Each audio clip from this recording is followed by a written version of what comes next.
Welcome, everybody, to the Sentinel Report. I'm your host, Alex Newman. Thanks so much for being with us today. It is December 15th of 2025. We're so grateful for you. We're so grateful that Christmas is coming soon. This will be our last official episode before we do our special Christmas episode, which we'll pre-record and have for you next week. But stay tuned for that. We've also got some very special guests coming up today. I think you are really going to like them. We've got Bruce Wolf.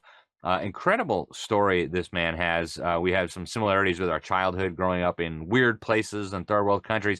And he decided to write a book about his very interesting upbringing and how that led him into an incredible ministry, training pilots to serve the church around the world. It's a fascinating story. It's a ministry that Franklin Graham has supported. And so he actually joins us today in studio. You're going to want to stay tuned for that. We also have Daniel Harmon, the creator of the Tuttle Twins cartoon series.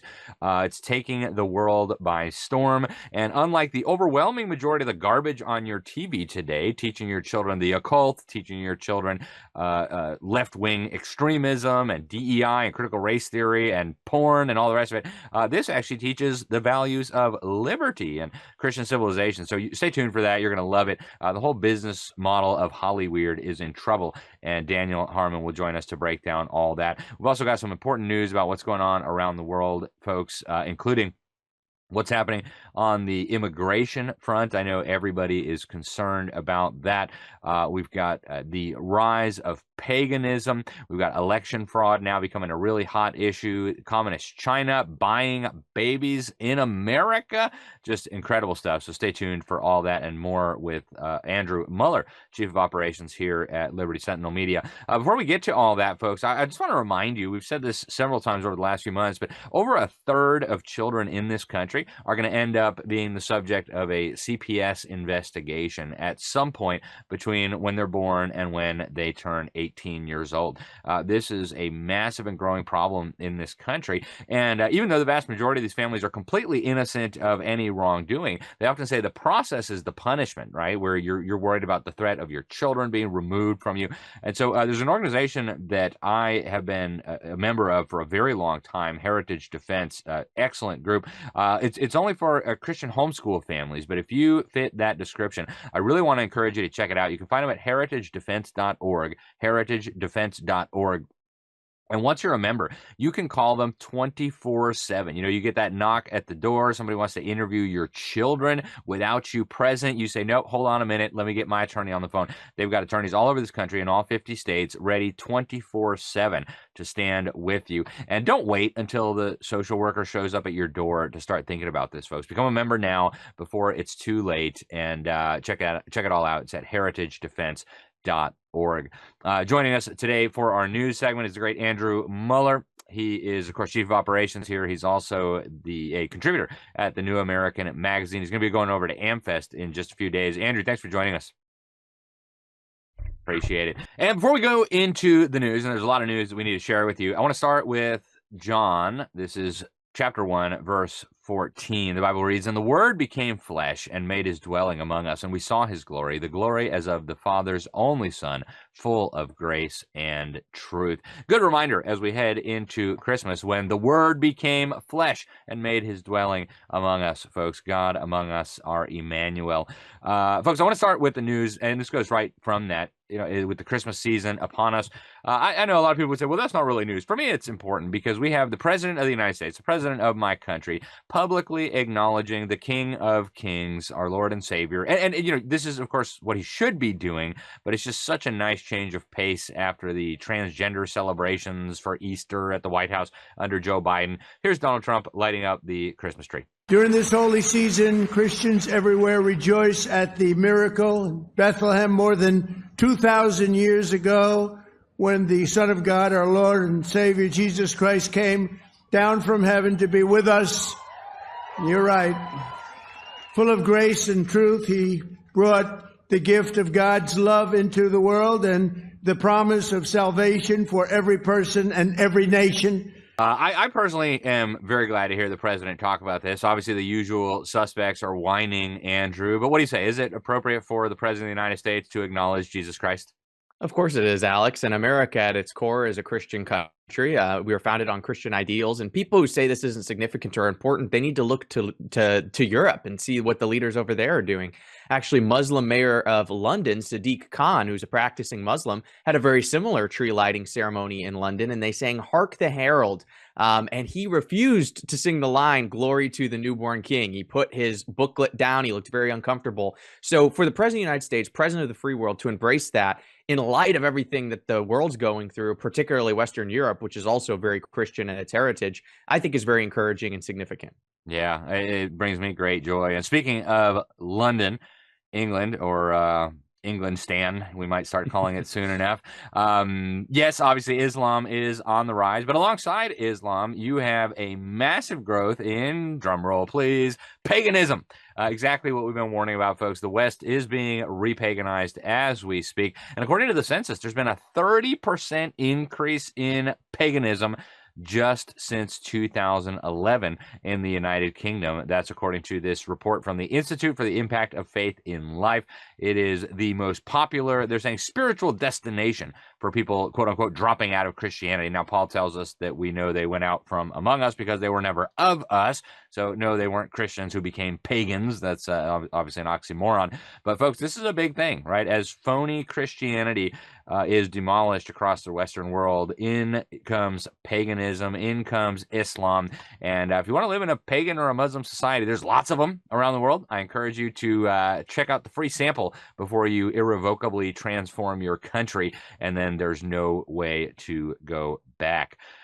We also have truckloads, according to the president, of evidence coming out showing that the 2020 election was rigged. Let's roll this. That's all they're good at cheating in elections, very good at cheating. They're professionals at cheating because we won in 2016 by a lot.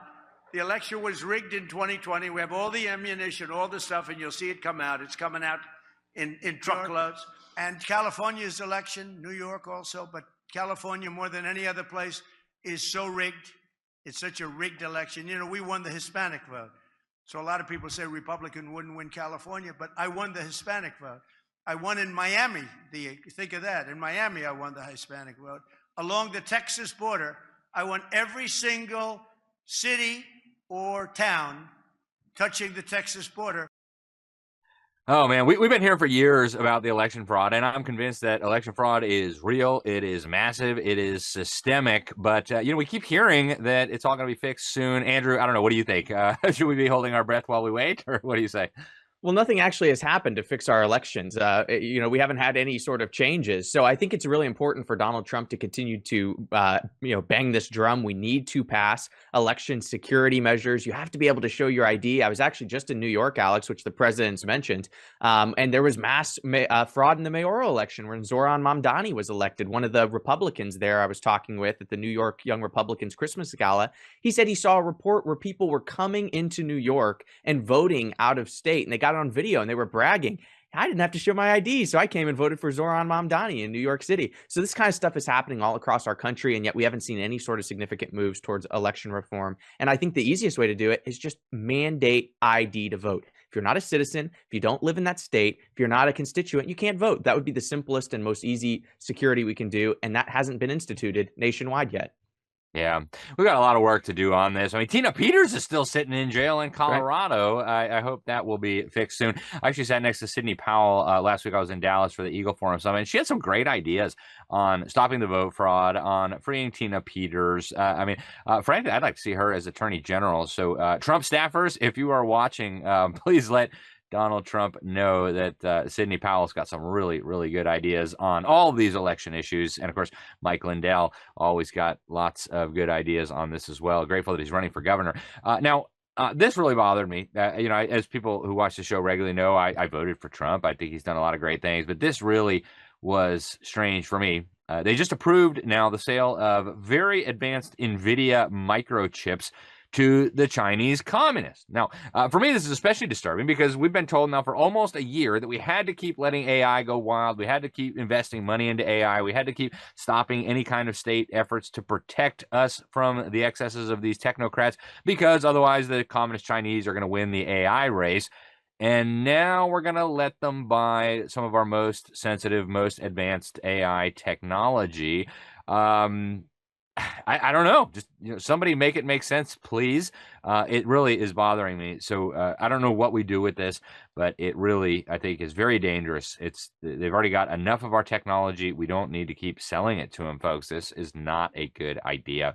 Now, Chinese billionaires buying up baby Americans. Actually, it's a true story. The Wall Street Journal has had an incredible piece where you've got these very wealthy Chinese who are literally ordering children through IVF here in the United States. They're hiring a surrogate woman to carry their babies. They're using some kind of modern technological process. And then they're having like over 100 in one case, one of these Chinese guys, American citizen babies who are being born here. And then, of course, they think they're going to be able to move here. But this is really crazy, folks. And here's one of the many ideas, one of the many reasons why we should not be allowing people to order babies, right? Here's another one. A wealthy Chinese executive, they say Wang Huiwu, hired U.S. models and others as egg donors to have 10 girls with the aim, it says, of marrying them off to powerful men. Folks, this is crazy. This is an outrage. You should not be creating mail order babies.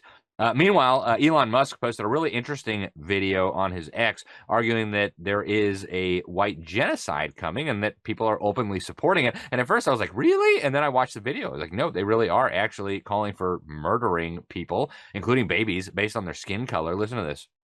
And white Americans will soon be a minority, and that's great. Whites will not be the majority.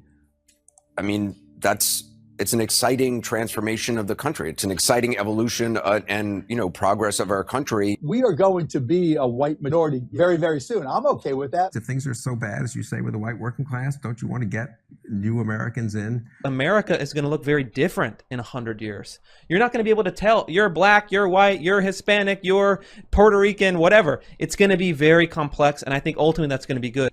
White Americans feel that they're losing their country. They're losing ownership of the country, and they're right. In the end, they are not the future. For the first time in American history, the number of white people went down.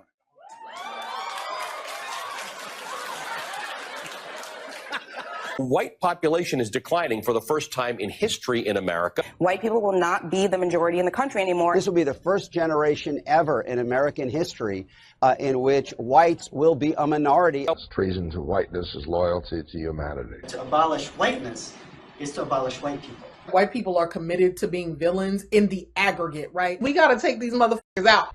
Was it or was it not the duty of every good revolutionary to kill all newborn white babies? We have to kill white people. When do we start killing white people? I don't want to say we need to go start killing all white folks, but it's like, but maybe. When we say we want to kill whitey, we don't really mean we want to kill whitey, we do. We have to exterminate white people off of the face of the planet to solve this problem. Fuck white people! An unrelenting stream of immigration. Non-stop. Non-stop. Folks like me who are Caucasian of European descent will be in an absolute minority. Yeah, and it goes on, folks. It's very interesting, to say the least, and now it has been seen by many tens of millions. And there's some really strange people in America, like this lawmaker, Democrat, obviously, Representative Sarah Stalker. Listen to this. I'm going to be honest. I don't feel good about being white every day for a lot of reasons. Because it's a point of privilege that I get to move through the world in a way that so many of my other and she goes on from there. It gets even crazier. Now, we've got this really interesting story out of Europe about an Algerian immigrant who apparently thought it was necessary to kill a white and blonde child and cut off the child's head. And I wish this wasn't real, but the Algerian suspect, Dabia Benkired, I guess, claims she was motivated by the occult, literally murdered this little girl. And I'm not going to get into the graphic details, but it's disgusting. And this is the kind of stuff, unfortunately, folks, that is being imported into our country on purpose.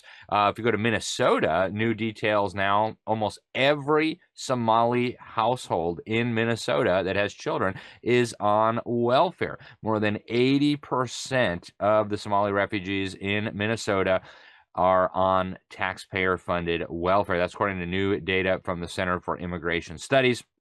They've got 10 years of this data, and it's really incredible. 81% of Minnesota households headed by Somali refugees are on welfare.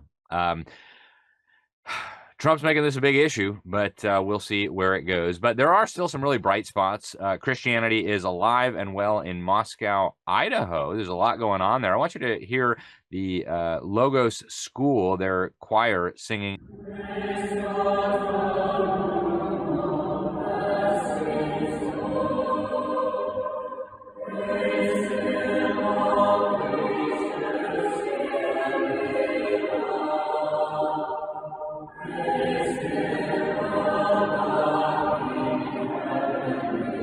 Now, obviously, this is not what's happening in government schools. This was an interesting little exchange in North Carolina with a school superintendent on the disgusting porn that's in the schools. Listen to this. First, Santa's husband. This book tells the story of Santa, his husband, and their life at the North Pole. And I want to assure everyone this is the true story of Mr. and Mr. Claus. Is this approved? Is this what you're telling the children to read? Is this okay in your guidance? I'm not aware that book is. You're the superintendent. You're not aware of what's going on in your school system? You don't know what's printed? It's trash. That's what good that is. Here's a great one here. These are my eyes. This is my nose. This is my vulva. These are my toes. I'm going to read a passage for you out of it. This is for your school.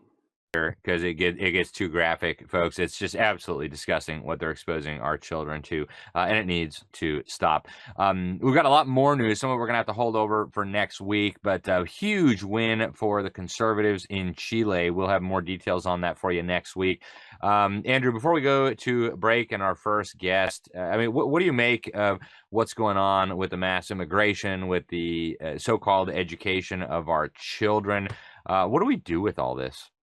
Well, I think the first step is recognizing that this mass migration topic isn't just as simple as we've been led to believe on the right. It's not just bringing over mass groups of foreigners to gain votes for Democrats. Ultimately, the goal is to replace white people, as these people said. And it's not purely a race thing, like, oh, we need to preserve the white race or white supremacy or anything like that. But it does kind of cut to the core of what America's all about. And that is that the people who came over and settled this country were white Christian Europeans from Western Europe. And if you change that and make those people the minority and replace them with Muslims, with Somalians, with Pakistanis, with Indians, you're going to change the fabric of the country. And as you decrease those people who have been here for hundreds of years and have that history of Christian Western European values, you're going to replace it with a new history and a new tradition. That's either going to be Muslim, it's going to be whatever. And that's something we need to avoid and resist. And it's being done through educating and indoctrinating our children to believe that letting people in is empathetic and the kind thing to do. So we need to seal the border, but we also need to educate children as to the importance of our Christian history, the importance of our cultural heritage, so that they have a stake in that and want to defend it as well. Yeah, couldn't agree with you more. And, you know, we used to call the West Christendom and the free world, and we're now watching it be transformed very deliberately, very strategically by bringing in all sorts of new cultures, new religious ideas. And there's a reason why the evildoers are so obsessed with doing this. And as we go into the Christmas season, it's a good time for us to reflect on all these things and whether we value our civilization enough to pass it on to the next generation, or at least try to. Stay with us, folks. We're going to be right back. Like I said, we have a very special guest joining us today. Bruce Wolf founded an incredibly important ministry. Also, check out our friends over at classicalconversations.com. And, of course, Robert Borton's got the excellent podcast, refiningrhetoric.com. Definitely go check it out. Some of the greatest conversations. I'll be on in just a couple weeks to talk about our new book, Woke and Weaponized. Stay with us. We'll be right back here on the Sentinel Report. Life's just better with VNI. There's purpose, there's passion, and there's a renewed sense of inspiration and optimism with every day. After all, we were founded on the power of possibility. Nearly a decade ago, a team of world-class scientists, formulators, and industry makers brought together biology, chemistry, and technology and created something unique and life-changing, while infusing a new sense of health and hope into the world.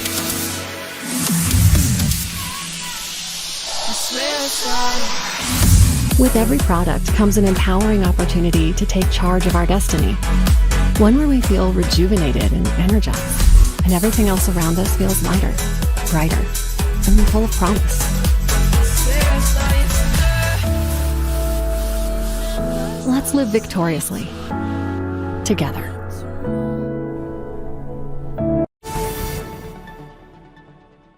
Hey guys, welcome back to the Sentinel Report. Alex Newman, your host here. We are very blessed to have in person in the studio with us the author of this incredible book. It's called Finding Hope, Navigating an Obscure Path, Learning to Trust God When You Can Barely Understand Him. The author is Bruce Wolfe, and he sent me the manuscript for the book probably a year ago, and I read it, and it was really good. It was much bigger than this, actually, so it's this is a condensed version of what I read, but I'll tell you what, it was the fascinating story involving growing up overseas, including amid some chaos and conflict in Africa, and then really dedicating his life to the ministry. He is the founder and the executive director of Brigade Air, Inc.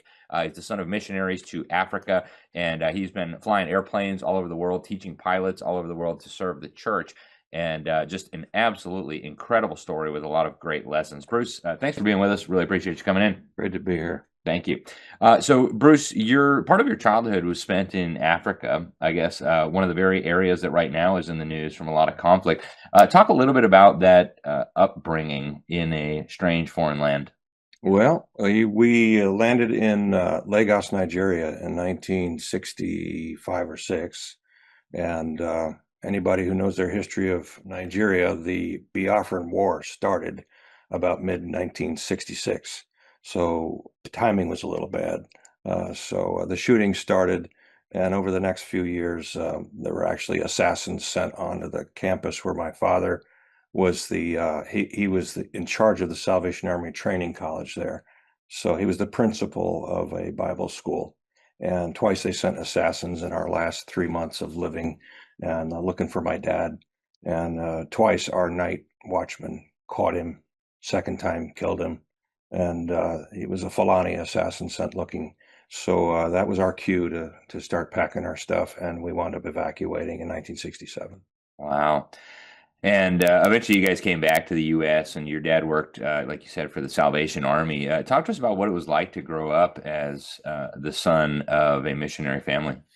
Well, let's see. That involved 27 moves in 20 years that my mom made, and my brothers and I were tagging along for most of those. So I was born here in the South, in Greenville, South Carolina. My brother was born in Atlanta, all on several of those different moves.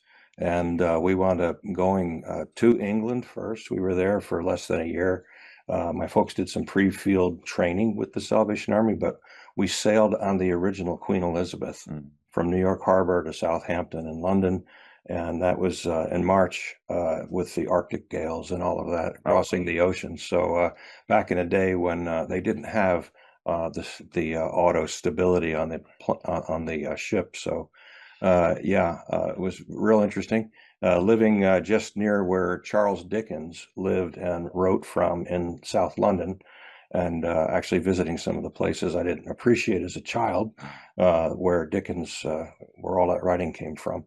And then we left for Nigeria. The interesting part was in that day, the Salvation Army didn't really give my folks a definite on where in Africa they were going until we got to England. So my dad wound up being the principal in Lagos, as I said, shortly after that. So different cultures, really not a sense of where's home. I'm not quite sure on that ever, because gypsy lifestyle sort of thing. Yeah, I sympathize, having grown up mostly in the third world. A lot of similar, as I was reading your book, it's like, oh, I remember that kind of feeling, and I remember that being uprooted from friends, and yeah, it's a fascinating life. Now, you went on to found an incredible ministry, Brigade Air, where you taught large numbers of young folks how to fly planes so they could go out and serve the church internationally. Talk about why you started that, and give us some insights into the ministry. Well, first I had to get over all that missions experience of my childhood. Right. And I think once the Lord began to deal with me, it was one of those scenarios where you try to tell God, I'll never do, and you fill in the blank. And he says, oh, yeah. That's kind of what happened here. So the Lord began to work on my heart, and I realized that it was really all the clamor of that missions experience and rootlessness that I grew up with. That's what I was objecting to, not what God's leading in my life was. So once I got over that, he was free to lead me to do what he wanted me to do.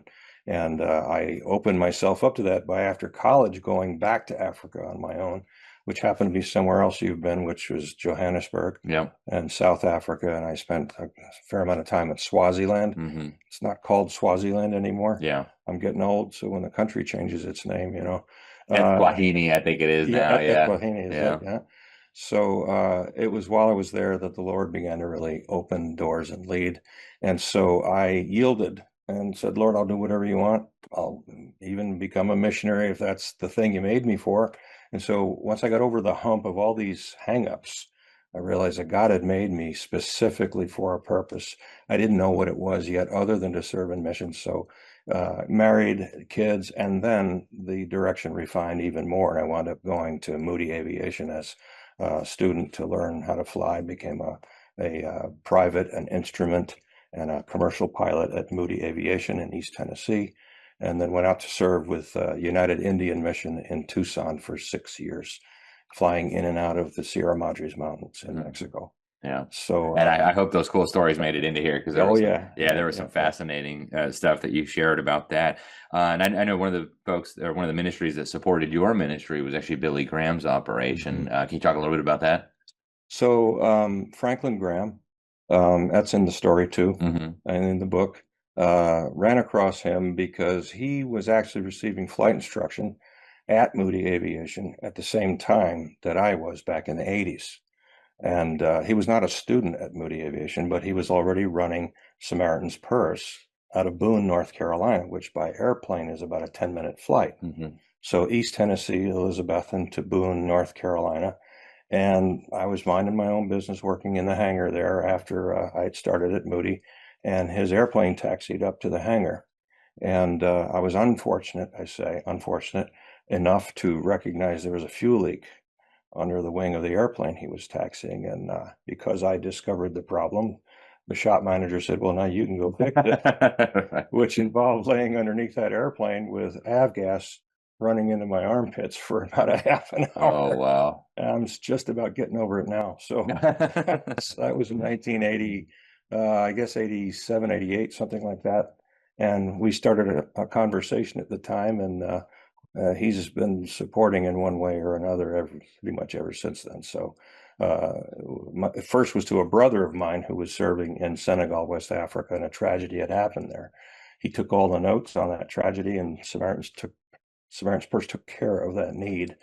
And I was so blown away by that when I started Brigade Air in 2000, we reached out to Franklin, and he's been a faithful supporter of the ministry through Samaritan's Purse ever pretty much since then. That's so cool. So one of the things I like the most about the book is how you connect so many of your experiences to biblical lessons. You know, what is God trying to teach me here? What is God trying to show me? Where is God trying to lead me? We've only got a few minutes left in this segment, but I'd love if you'd share just a few of those lessons that God taught you along the way. How did these really fascinating and unique experiences shape your life, shape your path? And how did you put the Bible together with those experiences to get where you are today? Well, the first one is don't believe what you hear in America about God leading. Okay, right. It's not fast. It's not brightly lit.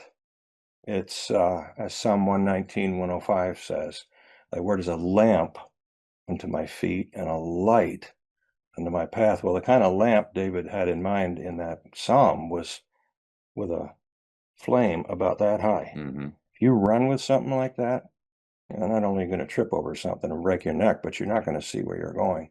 It's slow and arduous and careful work. And you got to shake that bigger, better, faster, more thing before you can allow God to lead in that way. But when you do, it puts you more in tune with how most of the world thinks.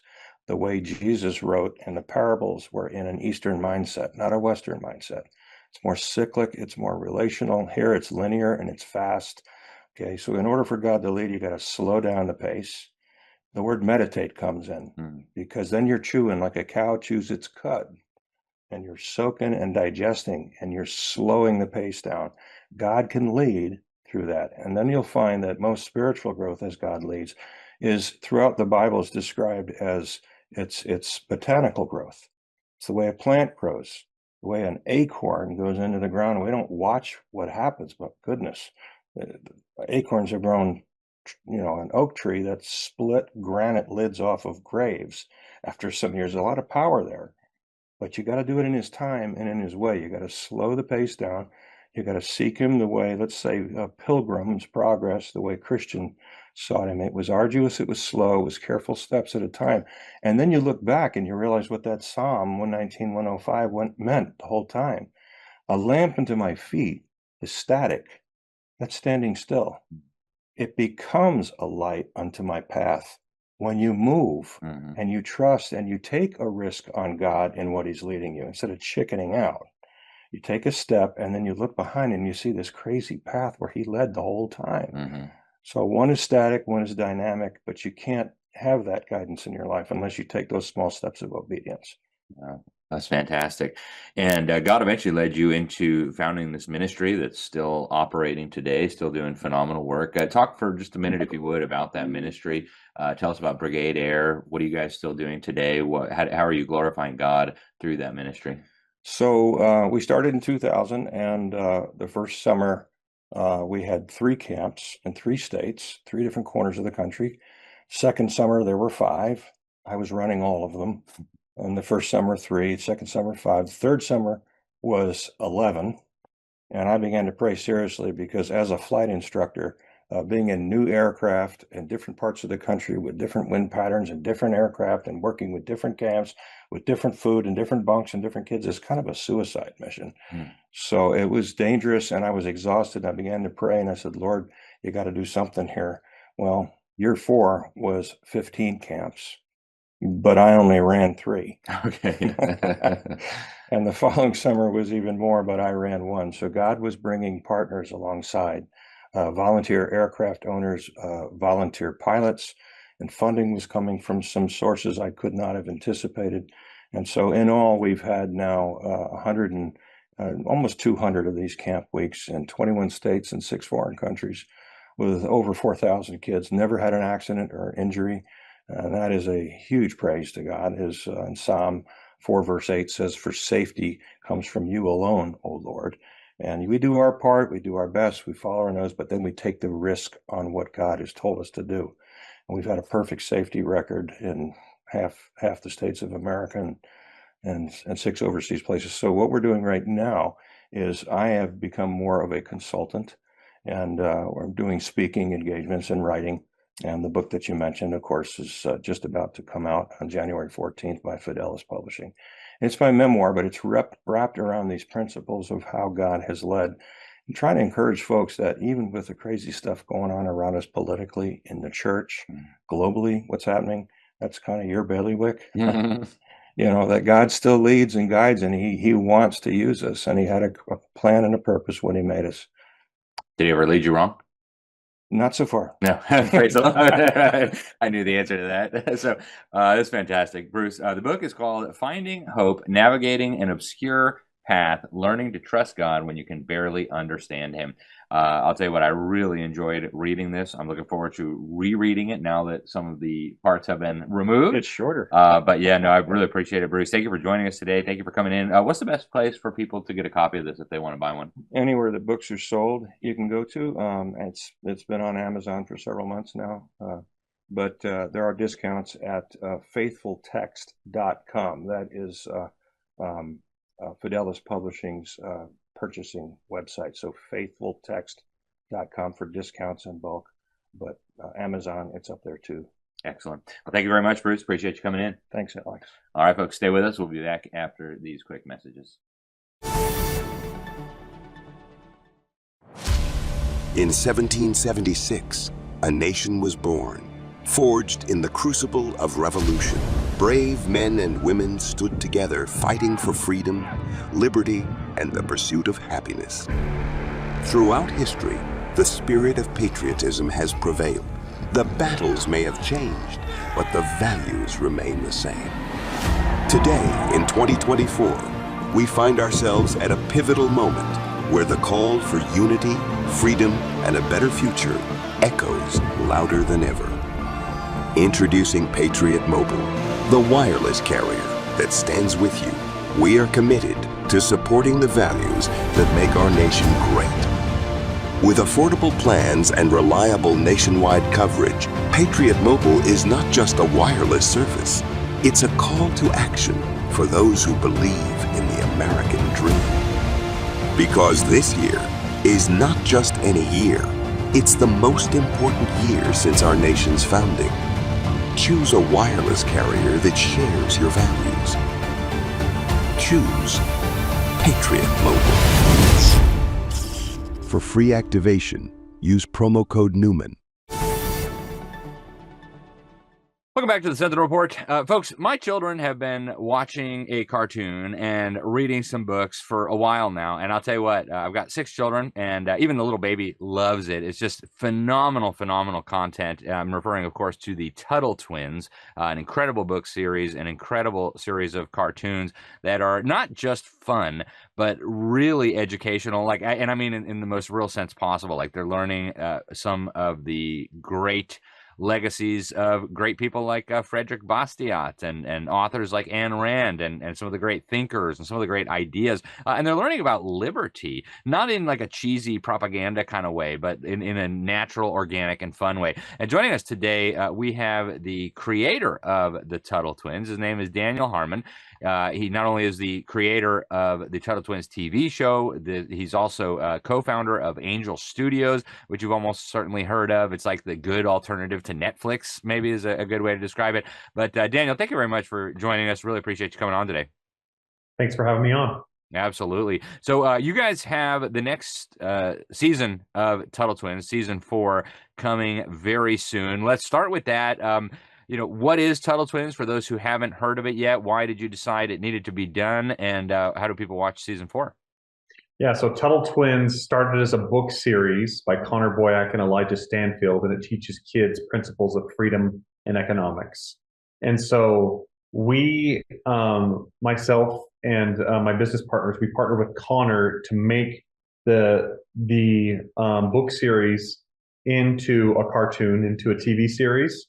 And it's available on Angel Studios. And in the show, there's a grandma with a time-traveling wheelchair that takes her grandkids back in time on adventures to learn from figures in history like Frederick Bastiat, like George Washington, Ben Franklin, Harriet Tubman, and so on, and learn about rights to life, liberty, and property, about entrepreneurship, the golden rule, inflation, all these great things that maybe aren't getting taught as much in the public school system, and for sure not being taught as much in culture.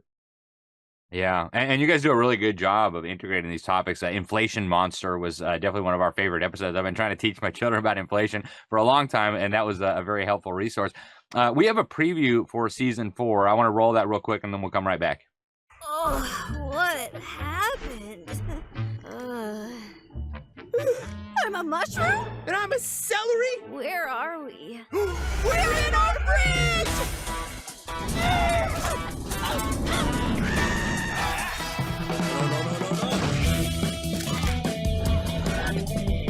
What is that? Rope tickle! There's gotta be a way to sci-fi myself out of this. What happened? We found out about taxes! Milton Friedman! Can we please just have a brainless adventure for once? Take responsibility. When a life could be lost is a law worth the cost.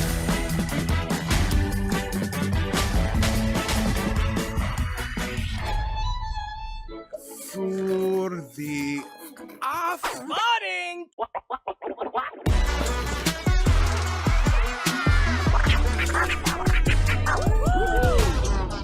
Inflation is killing us.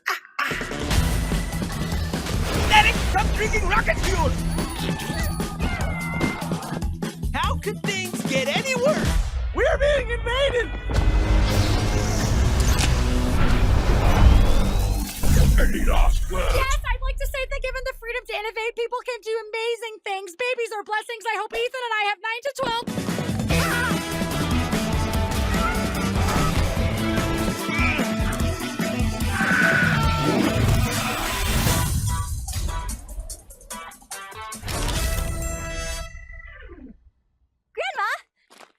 It's Kathy, and I ain't your grandma.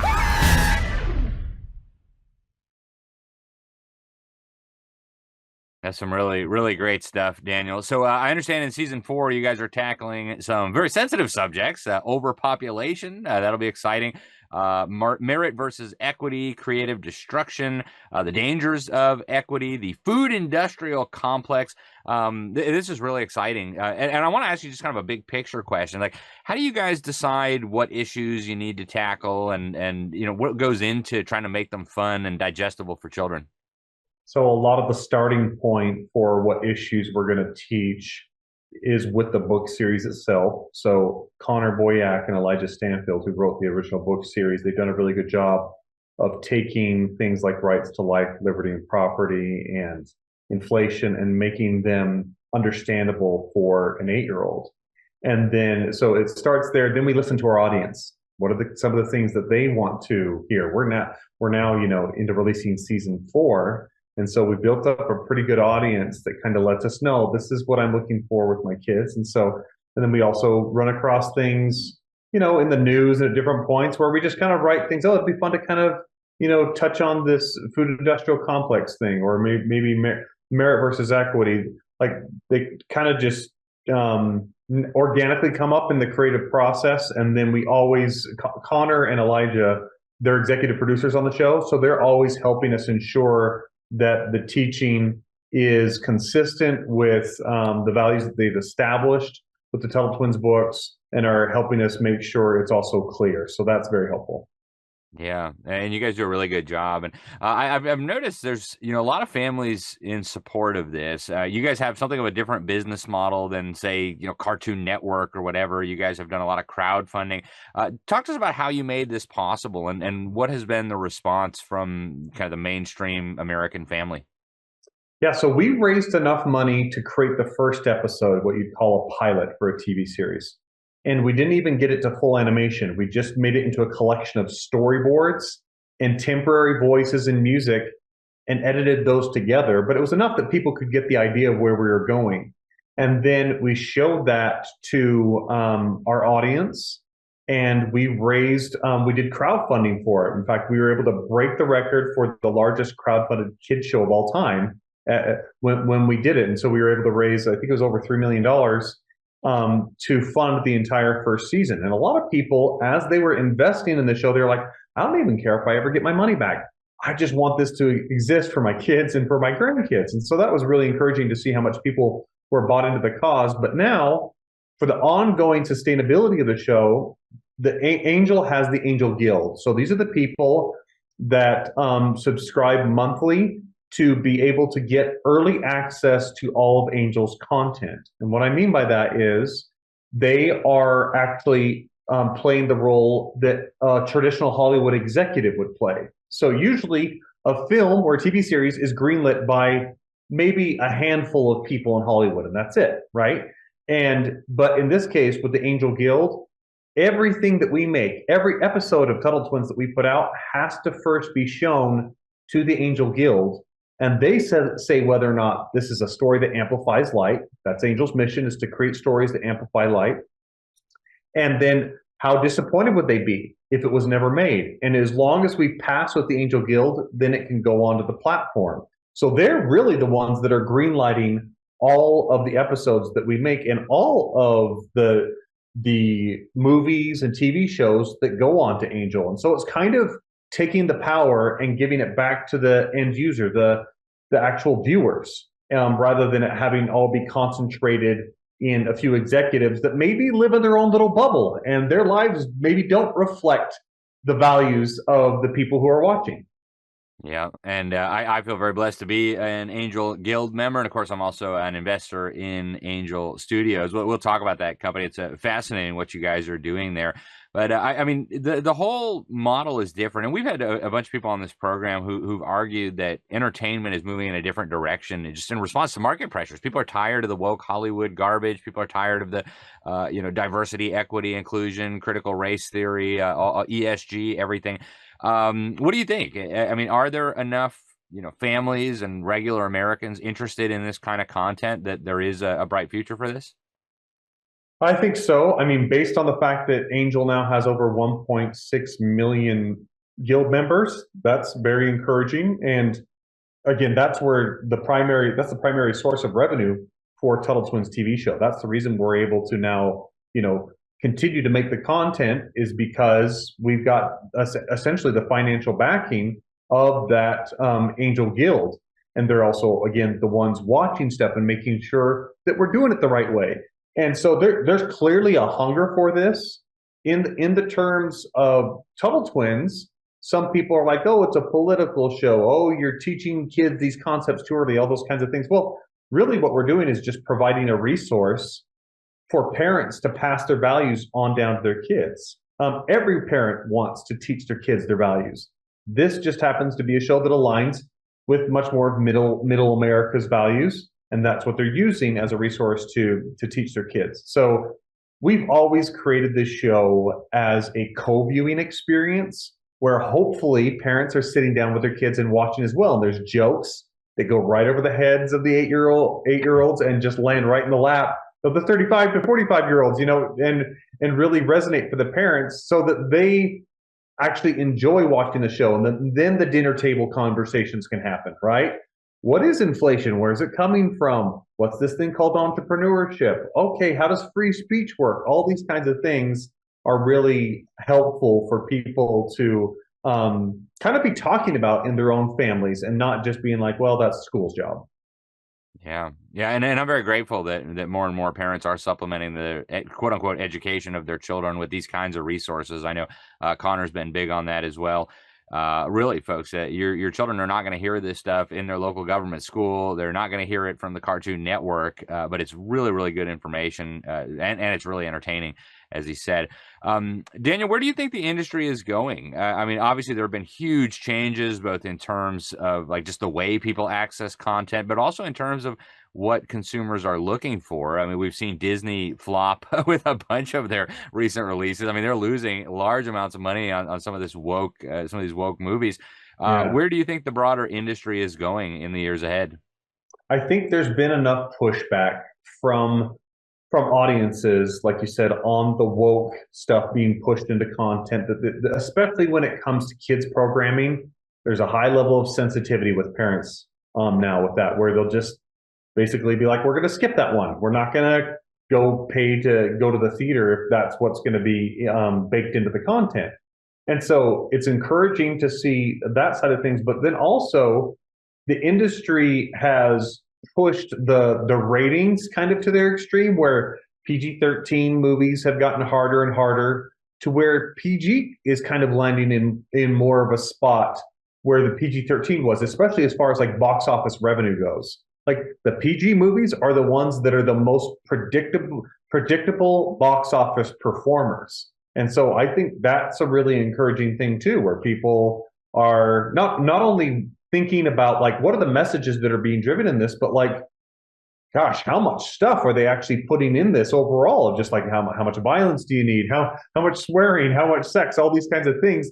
I think there's a lot of people that are really wanting more wholesome entertainment, especially as we constantly get this barrage in the news of all the negative that's happening. Now, whether or not there's actually more negative happening in the world than ever, I think there's actually more good happening in the world than ever too. But what we hear because of the social media algorithms and the news is all the negative stuff. And so that's what kind of surfaces, and where people are really looking for something that feels more uplifting and are not always wanting to go and, watch another anti-hero show or watch another villain, right? They want truly good guys, principled people. I think that's what they're looking for.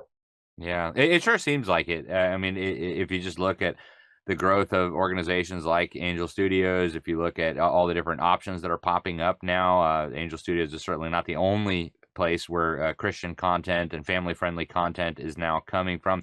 Daniel, you guys have a new movie coming out soon too. I know through Angel Studios, the Guild members at least will be able to watch it soon. It's going to be out in theaters, I understand, as well. And that is David, about, of course, the biblical hero David. Talk to us about that. Yeah, so Angel is they've got David. It's December 19th that it's coming out. It's going to be in theaters nationwide, and I think even in several areas internationally. And I have seen the film early, and it is Sunrise Animation, that the production company that made it, they've done a spectacular job. The artistry is top notch, like literally, Pixar DreamWorks level kind of animation. And it's just a beautiful story of David's relationship with God and his mother. And I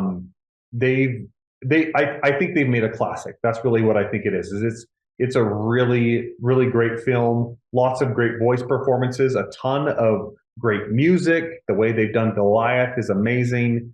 I recommend it very highly. But I think, I think the world might be a little bit shocked at how well David does in the theaters, especially when it's going up against Avatar, which is a Goliath in and of itself, and SpongeBob SquarePants is releasing that same weekend too. So it's definitely got its work cut out for it. But early indications are that I think it should still do pretty well. Yeah, I think it's going to do well. I know my family and I will be going to see it. Daniel, we're down to just a few minutes left here, and just some broader questions. You and I both know that children are not learning the kinds of things they should be learning in the public school system. They're not learning about a lot of the issues that you guys talk about in the wonderful Tuttle Twins cartoons. Are you hopeful that the tide can be turned? I mean, are you hopeful that we can pass on liberty to the next generation, using tools like Tuttle Twins, using other resources to try to get this information to the next generation when there are obviously powerful interests that don't want the next generation to have this information? I'm actually very hopeful. So when we got the funding to do the first episode of Tuttle Twins, we didn't know if we would have a full first season, but then we got a full first season. We didn't know if we'd have a season 2. We got that. Now we're all the way to season 4. It's very rare that TV shows get to season 4. It's probably less than 20% of them that get to that level. So that's encouraging to see the audience's hunger for it. But then also, my big vision from the beginning has been, yes, this show can impact hearts and minds individually with what it's teaching, but how much better would it be if it can actually inspire the next Tuttle Twins? And what I mean by that is some kid or parent, for that matter, going to get inspired to be like, I need to go create this thing that I want to see in the world. It doesn't have to be a TV show. It doesn't have to be a book series or a film or anything. Whatever it is, but I'm going to go make this change that I want to see happen in the world, and I can do it myself. That would be the ultimate, is if we inspire many more Tuttle Twins that are like, let's just go make it happen. Let's not wait around for someone else to do it. This needs to exist. Let's go do it ourselves. That's what I'd love to see, and I am hopeful that that'll be the case. Yeah, and I mean, I see it with my own children watching this. That my oldest is big into entrepreneurship. He just loved the work you guys did on that. Daniel, what has it taught you to work on this? I mean, you kind of took a big risk on this. Obviously, there was no guarantee that this was going to be wildly successful, but you took a big risk. You kind of worked outside of established channels. I mean, you guys aren't with one of the big, Hollywood production companies and all that. How did you decide to do this, and what did you learn doing this that you might recommend to others? Yeah, so the way the decision came about for me was actually my brother Jeffrey, who's also a co-founder at Angel Studios. He had the original idea where he's like, because Connor and Elijah, who wrote the original book series, they were getting enough momentum with book sales that they started entertaining the idea of turning it into a book series. And my brother Jeffrey's like, I think we need to be the ones to do it. I was like, I don't want my first TV or film project to be a political thing. But then I had a business partner, Benton, who was he actually kind of sat down with me and really advocated for the fact that oh, Daniel, I think we should be the ones heading this up. And I was like, and I sat with it long enough that I realized, wait a minute, this is something I want for my kids. This is something I would have wanted for myself as a kid. If I don't go and make this happen, who will? And there was no clear answer to that. And so I was like, okay, I guess I've got to do it. And that is where literally it kind of started. And then we approached Connor and sat down with him and kind of spelled out a plan for how the Tuttle Twins brand could be kind of like a Marvel brand, where there's, Marvel has its TV shows and its cinematic universe and its video games and its comic books, and they all have a little bit of a different flavor, but you kind of know where overall what Marvel's doing, right? A little bit the same with Tuttle Twins. The TV show is a little bit different than the books, but they're all teaching kids these principles of freedom and economics. And so Connor really bought into that idea, and like I said, came aboard as an executive producer. We kind of just haven't looked back. We've just gone one foot in front of the other, and the idea was always to make this show so that it would outlast even my involvement in it, right? How many seasons has the Simpsons been going? Like over 30. We just want to beat that. That's what we're going for. But it's been an incredible journey just to take a chance on myself and kind of see how that has played out, and to do it with an incredibly collaborative and creative team. Yeah, and you guys have really done a great job, folks. I like I said, go check out the cartoon. It's really, really well done. Check out the books. I mean, they make great Christmas presents. Daniel, where can people? Obviously, YouTube has some of the older episodes of Tuttle Twins. So for those who aren't involved with Angel Studios, you can see a lot of it for free there. But what's the best way for people to watch the shows and connect? Yeah, it's actually if you go to the Angel app, so you can download it on Google Play or the Apple App Store. Or you can go to angel.com/TuttleTwins. And you can actually watch the first seasons entirely for free on the Angel app. That's the great thing. And then if you want the latest and greatest, the newest stuff that we're putting out for like season 4, then you can become a guild member if you want to do that. And there's even a tier of the guild membership where you can get 2 tickets to every Angel theatrical release that they put out. So that's kind of cool as well. Yeah. And folks, I encourage you to do that. Daniel Harmon, thank you very much for joining us today. It's been a pleasure to have you on. Thank you for doing this cartoon. Thank you on behalf of my children as well. And I hope we can talk to you again. Thanks, Alex. Thanks so much. All right, folks, that is all we have time for today here on the Sentinel Report. But I want to thank you for tuning in. I do want to encourage you. It's a great resource for young ones, for children or grandchildren in your life. It's just a really good program. This is our last episode before our Christmas episode. That'll be out next week, so stay tuned for that. But again, thank you for tuning in. We really appreciate you. Share this with others. Go to our website, libertysentinel.org. And until next time, thank you. God bless you all.